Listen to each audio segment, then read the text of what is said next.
ओम श्री परमात्मने नमः। ओम नमो भगवते वासुदेवाय।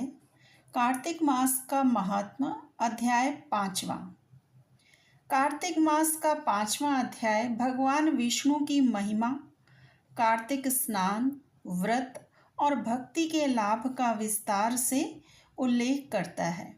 इसमें धर्म, व्रत, स्नान, दान और कार्तिक मास में किए गए विशेष पुण्य कर्मों के अद्वितीय फल बताए गए हैं।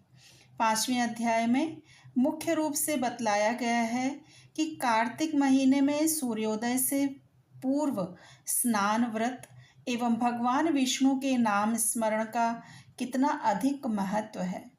जो भी पुरुष या स्त्री आश्विन माह के एकादशी से कार्तिक माह के अंत तक ब्रह्म मुहूर्त में उठकर स्नान करता है, वह अत्यंत पुण्य और मोक्ष की प्राप्ति करता है। कार्तिक मास में स्नान, व्रत, पूजन और दान करने से मनुष्य के सारे पाप नष्ट हो जाते हैं और मोक्ष तथा सर्वोत्तम फल की प्राप्ति होती है। प्रातः काल उठकर पूर्व या उत्तर दिशा में जाकर जल शुद्धता और विशिष्ट मंत्रों के उच्चारण के साथ स्नान करने का विधान बताया गया है। बिना मुख शुद्धि के मंत्र जाप का फल नहीं मिलता। कथा के अनुसार ब्रह्म मुहूर्त में उठकर कार्तिक मास के नियमों का पालन करने से भगवान विष्णु स्वयं प्रसन्न होते हैं।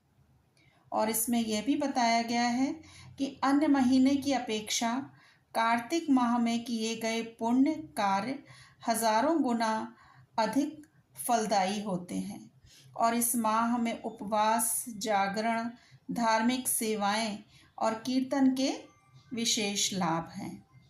महर्षि नारद द्वारा राजा पृथु को कार्तिक व्रत की महिमा, स्नान विधि, नियम, पूजन पद्धति और उद्यापन विधि आदि विस्तार से समझाई गई है।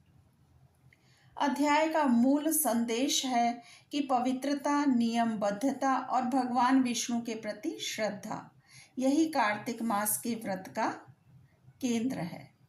यह अध्याय व्यक्ति को संयम, भक्ति और शुद्ध आचरण की ओर प्रेरित करता है और बताता है कि कार्तिक मास का महत्व पारंपरिक धर्म कर्म में सर्वोपरि है।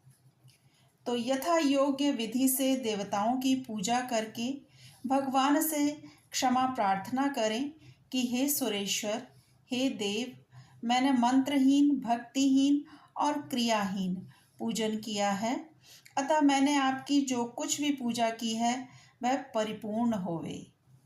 फिर प्रदक्षिणा करके दंडवत प्रणाम कर भगवान का कीर्तन और स्तुति उनकी प्रसन्नता के लिए करनी चाहिए।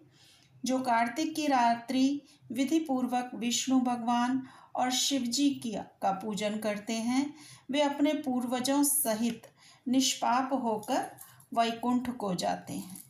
ओम नमो भगवते वासुदेवाय। श्री कृष्ण अर्पणम अस्तु। हरे कृष्ण।